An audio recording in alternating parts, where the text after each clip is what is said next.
Hello, good morning. இன்றைக்கி நம்ம sunflower வரைய போகிறோம். அதுக்கு கைடிங் லைன் வச்சு வரைகிறோம். ஃபஸ்ட்டு ஒரு சர்க்கிள் போட்டுக்கோங்க. அது கொஞ்சம் நிறையா கேப் இட்டு இன்னும் சர்க்கிள், அப்புறம் கொஞ்சம் கேப், நெக்ஸ்ட்டும் இது சேம் கொஞ்சம் கம்மியாக இருந்தால் போதும். ஃபஸ்ட்டுக்கும் செகண்டுக்கு மட்டும் கேப் நிறையா இருக்கணும். இப்போ நம்ம சன்ஃப்ளவர் நீட்டாக எப்படி வரைகிறதுன்னு பார்க்க போகிறோம். ஃபஸ்ட்டு லைன் போட்டோமா,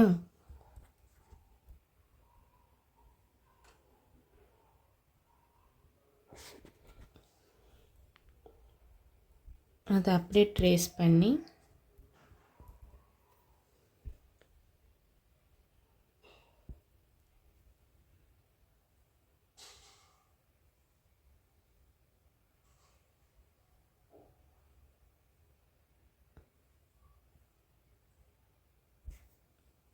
ஒரு சர்க்கிள்.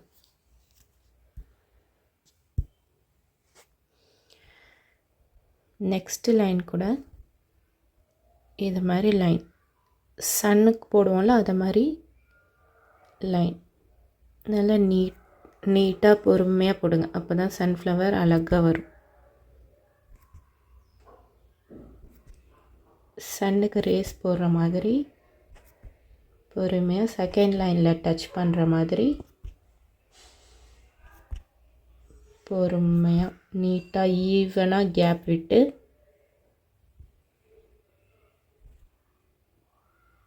போட்டுக்கணும். இப்போ இந்த 2 லைன்ஸ்க்கு சென்டராக இங்கே டாட் வச்சுக்கணும்.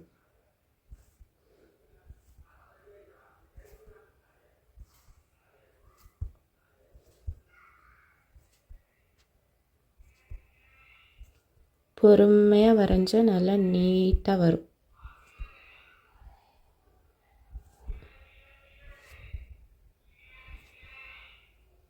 ஈவனாக இருக்கணும் மெயினாக, அப்போ தான் எல்லா பெட்டல்ஸும் ஒரே மாதிரி இருக்கும். இப்போ இந்த லைனையும் டாட்டையும் ஃபுல்லாக ஜாயின் பண்ணிக்கிட்டே வரணும். கொஞ்சம் பெண்ட் பண்ணி பொறுமையாக ஈவனாக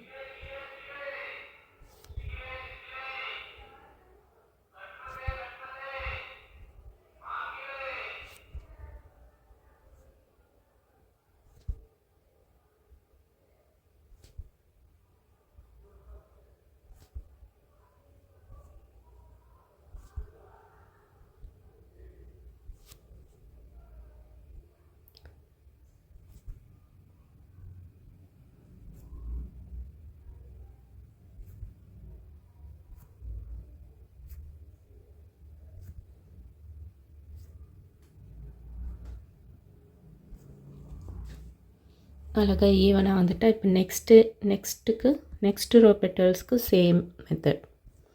இந்த சென்டராக இருக்கிறதுக்கு நேராக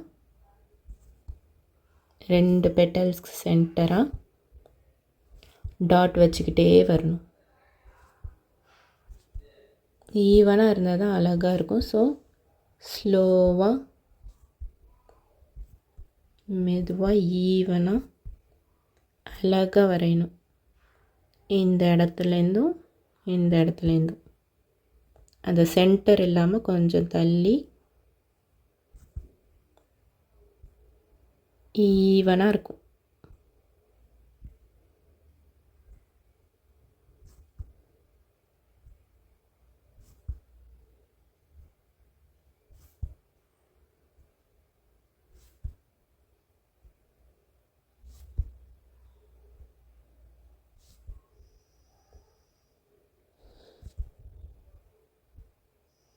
இந்த ட்ராயிங்கை பொறுமையாக வரைங்க, நிறைய டைம் எடுத்து. அப்போ தான் அவுட்புட் அழகாக இருக்கும். அவசரமாக வரையக்கூடாது.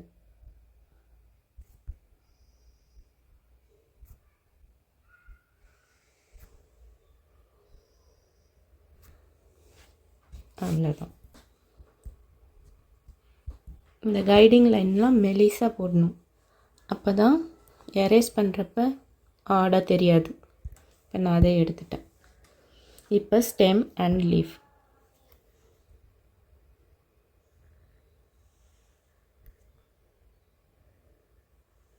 அழகாக ஸ்ட்ரைட். இங்கே ஒரு லீஃப்.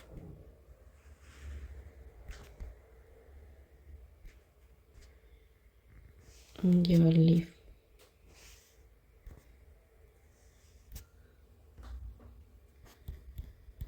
சேமாக இருக்கணும்ல.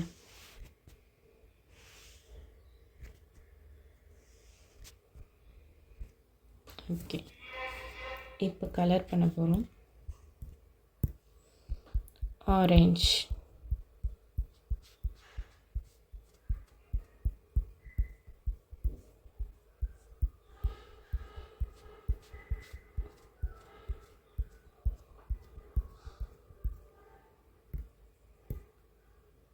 சென்டருக்கு brown, then leaf and stem, background. பாருங்க, அழகாக நம்ம கைடிங் லைன் வச்சு வரைஞ்சோன்னே எவ்வளோ நீட்டாக இருக்குங்க. நீங்களும் பொறுமையாக அழகாக வரைஞ்சி பெருசாக வரைஞ்சி ஃபோட்டோ அனுப்புங்க. பாய். Like, share and subscribe for more videos.